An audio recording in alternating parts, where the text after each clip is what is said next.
previous methods that we were using. So with vitrification, certainly in many units that are trying this, in our own unit at UCLH, we have fantastic success rates. And it seems in IVF that vitrifying embryos and transferring them in a cycle where we're not stimulating the ovaries has proved very successful. And some units are finding that they're actually getting a much higher success rate now with their vitrified embryos being put back in this unstimulated cycle than they were actually putting back fresh embryos in the fresh cycle when they did the egg collection. So these two advancements have been fantastic for PGD, because this means now, doing the blastocyst biopsy, we can vitrify the embryos and have more time to actually do the diagnosis. So this is a big change that's really come into effect in the last year. In the last year, we've seen a real move towards blastocyst biopsy and also vitrification of these biopsied embryos. So a lot of work on the blastocyst biopsy has been done by the MacArthur group from Sydney IVF, and this is how it's done.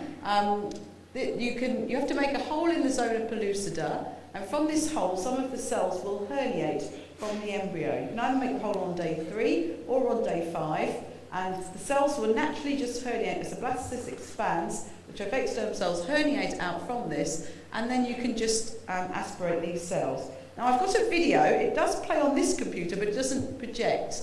Well, let's just see, oh no, see, it goes black. So if I just escape, I'll just show you, I don't know why it's not showing on there. Let me just open it here and I can show you just very quickly. Sorry about this, the projector just wouldn't support the video. So, I think that's playing now, yeah. So here's the trophectoderm cells, they've herniated out.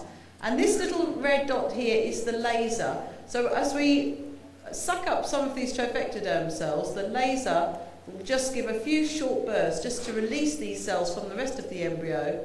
I mean, in this biopsy we have taken quite a lot of cells, but normally we'd only take about five cells is all we need. So we take them there, the laser's going to just do some flashes, and it will cut these cells. And here's the rest of the blastocysts here. Here's the inner cell mass. So we do this away from the inner cell mass. There's the shots of the laser, and then the cells will come away. We started using this technology last year. We were very unsure at the beginning, but it's actually a very easy procedure to learn, and we've had fantastic success very quickly. So it's certainly as easy as cleavage stage biopsy.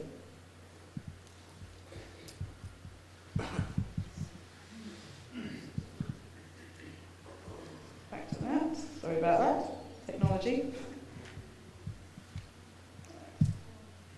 So, we've got our cells. We've either done polar body, cleavage stage, or blastocyst biopsy. How do we do our diagnosis? Well, there's 3 ways how we can do the diagnosis. One of the gold standard techniques has been using the polymerase chain reaction, and we use this to look at specific mutations. And we normally use, most centres use a fluorescent PCR method, which is very sensitive, and I'll show you one example of how we've used that. And the very first diagnosis done in 1988-89 for PGD was also using PCR. But PCR technology has come on immensely in the last 20 years, and there's many great things that we can do with that now. The FISH technique has remained relatively unchanged since it was first used for PGD in the early 90s. And I'll show you a few examples of that. But it's a very simple technique. The problem with FISH is that we can only look at a few chromosomes at one time. And how we're all moving on at the moment is to use arrays. So I'm going to show you a few slides of our work using array CGH and explain to you how we do that. And I'll just briefly mention SNP arrays. I was hoping Dr. Halani was going to follow me because I know they've been doing a lot of work on array CGH. And I was wanting to see what he would say to my presentation, but unfortunately he's not going to be here today. So PCR, one problem that we've had with PCR is that we're doing single cell PCR, which means that we have to make the diagnosis very, very sensitive. And these are some of the problems that have arisen from that. Contamination, amplification failure, preferential amplification, and a phenomenon called allele dropout. And these are mainly specific, not all of them, but they're really compounded when we're doing our diagnosis from a single cell. But methods have been developed to overcome this. So now the majority of PCR methods used are very robust. And as I said, we mainly use fluorescent multiplex PCR. So I'm just going to show you one example of this and just highlight some of the issues that we have with single cell PCR. This is a PGD for myotonic dystrophy. This was done many years ago by one of my PhD students from Thailand. And if we just look at the green bars here first, and we'll start at the bottom. The father has 2 normal alleles for myotonic dystrophy. He's not carrying the disease, it's a dominant disease, and it's being carried by the mother. And it's a triplet repeat disorder that's caused by an expansion of a triplet repeat. And the father has, if you amplify the region around the myotonic dystrophy repeat, the father has 1 allele with 4 repeats and 1 allele with 19 repeats. And we do preliminary work on the patient's, the couple's DNA, so we can look for our specific diagnosis for that couple. So we know the allele sizes for the father. Now the mother's carrying myotonic dystrophy, and her normal allele has 18 repeats. Her other allele, which is the abnormal copy, has hundreds of repeats of this triplet repeat, and it cannot be amplified by PCR. It's refractory to the PCR procedure. PCR does not like to amplify huge fragments of DNA. If we could amplify it, it would be right over here, the other end of the room, because it would be an enormous piece of DNA. So in the embryo, what we want to see is embryos that have this normal allele from the mother. Any of the alleles from the father is fine, he's unaffected. This normal allele, if we see that, then we know that the embryo, well, we hope we know that the embryo has got the normal allele from the mother and they will not have myotonic dystrophy. One of the huge problems excuse me, in PGD is contamination, especially from either the sperm, which we can get over by using the ICSI technique, but the other problem is the maternal cells, the cells that surround the egg, the cumulus and granulosa cells. They're maternal. And these cells are very, very small. And when we do the biopsy, it is possible that these cells can contaminate our PCR or FISH reaction. So we have to be very careful that these cells are removed. But if we can, we also try to build in a test where we can see whether we can detect if there's any cumulus contamination from the mother. So what we do is we look for informative markers.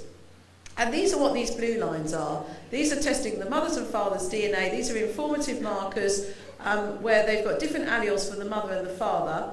So you see these are all different sizes. If we had cumulus contamination in our biopsy and in our PCR reaction for this couple, we would see both of these alleles show up. If we didn't have contamination, we would just see one of these alleles, one from the mother and one from the father, representing just one copy of each genome from the parents.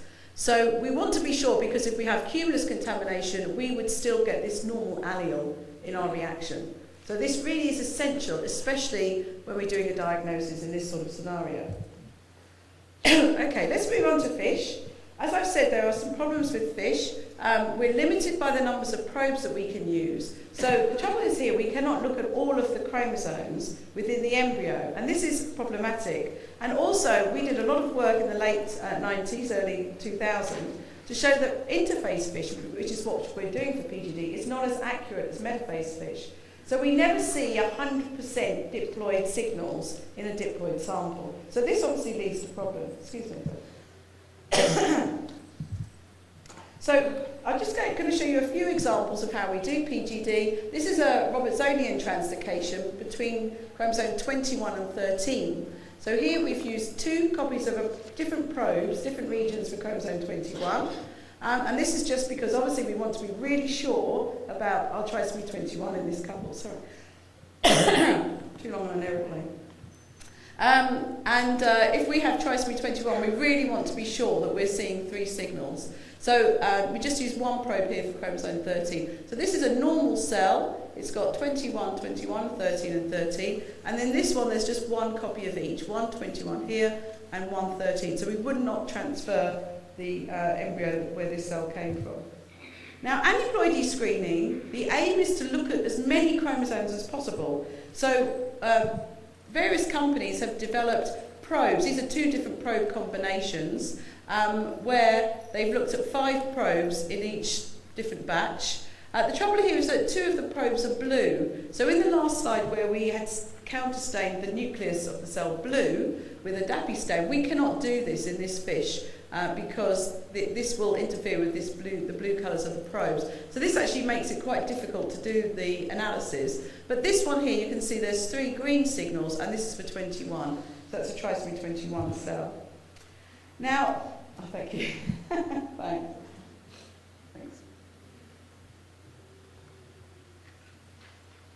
Now I want to move on to arrays, because this is really, again, in the last year where everyone is going, and certainly we started doing arrays for translocations and for aneuploidy screening last year.